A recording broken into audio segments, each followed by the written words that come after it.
அனைத்து முன்னாள் படை வீரர்கள், இந்நாள் படை வீரர்கள், துணை இராணுவ வீரர்கள், பொதுமக்கள் அனைவருக்குமே வணக்கம். இந்த வீடியோ எக்ஸ் சர்வீஸ் மேனுக்கு வீட்டு வரியிலிருந்து விலக்கு அப்படின்னு இன்னைக்கு தமிழ்நாடு கவர்மெண்டோட நியூஸ் ரிலே ஆயிருக்கு.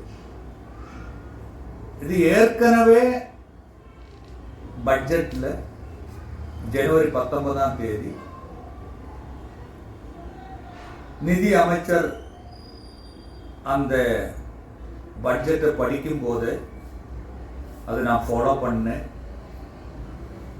அந்த நிதிநிலை அறிக்கையில் எங்கேயுமே விலக்குன்னு அவர் பேசல. அது இல்லாத குறிப்பிட்ட பட்ஜெட்டை பத்தியும் பேசல. கவர்மெண்ட் பட்ஜெட்டா, அதாவது தமிழ்நாடு கவர்மெண்ட் பட்ஜெட்டா, இல்ல பிளாக் டே ஃபண்டா, இல்ல அமலகாமேட்டட் ஃபண்டா அப்படின்னு எங்கேயுமே சொல்லல.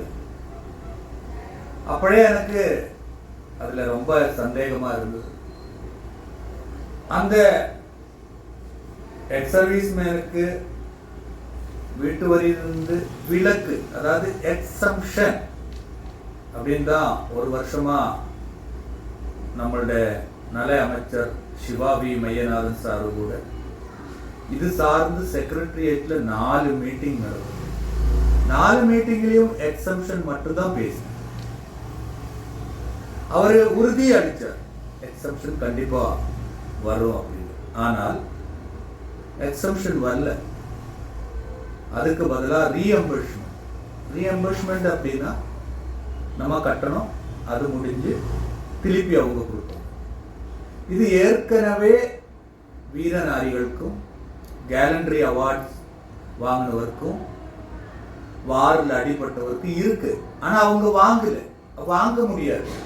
ஏன் அப்படின்னா அவ்வளவு கிரைட்டீரியா இருக்கு அதுல. அந்த காகிதம் அதுக்கு நான் அன்னைக்கே சொல்லியிருந்தேன். 300 ரூபாய் கட்டிட்டு 3 நாள் லீவ் எடுத்து அந்த பேப்பர்லாம் வாங்கி ஜில்லா சைனிங் போர்டில் கொடுத்து திருப்பி வாங்குறது.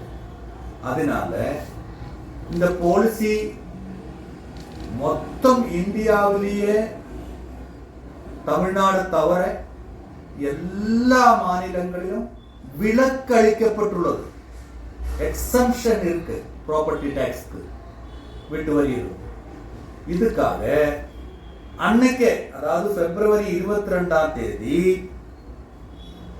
ஒரு video YouTube TNES convention president M Palaniappan நான் விட்டிருந்தேன். அந்த யூடியூபோட பேரு changes needed in Tamil Nadu ex service man tax exemption policy reimbursement to exemption அப்படின்னு பிப்ரவரி 22ஆம் தேதி யூடியூப் விட்டுருக்கேன். அன்னைக்கு யாருமே பார்க்கல, அது கண்டுக்கல. அப்படிதான் 70 வருஷமா இப்படித்தான் வந்தது. நாங்க தான் எக்ஸம்ஷன் வாங்கியாச்சு, நீங்க தான் எக்ஸம்ஷன் வாங்கியாச்சுன்னு வீம்பு பேசுறதுக்கு எல்லாம் இருந்தாங்க. அந்த 22ஆம் தேதி அந்த யூடியூப் யாருமே பார்க்கல, இல்லாட்டி பார்த்துட்டு விட்டுட்டேங்க. இன்னைக்கு எல்லாருமே இது ரீஎம்பர்ஸ்மெண்ட் தானே, எக்ஸம்ஷன் இல்லையே அப்படின்னு பேச ஸ்டார்ட் பண்ணியிருக்காங்க. இருந்தாலும் வரவேற்கத்தக்கது. இது ஏற்கனவே நான் சிஎம் அவர்களுக்கும் சீஃப் செக்ரட்டரி அவர்களுக்கு எல்லாருக்குமே லெட்டர் போட்டிருக்கேன். அதனால இந்த யூடியூப்ல நீங்க அந்த லெட்டர் படிங்க. பிப்ரவரி 22ஆம் தேதி போட்ட யூடியூப் இப்ப நான் எகைன் ரிலே பண்றேன், அதையும் பாருங்க. இதுதான் உண்மைத்தன்மை. இதுக்காக மாண்புமிகு தமிழ்நாடு முதலமைச்சர் ஸ்ரீ எம்.கே. ஸ்டாலின் அவர்களுக்கு அனுப்பின லெட்டருக்கு பதில் என்ன வரும் அப்படின்னு நம்ம பார்ப்போம். அது முடிஞ்சிட்டு அடுத்த கட்ட நடவடிக்கையை பற்றி யோசிப்போம். Thank you very much. Vande Mataram. வணக்கம்.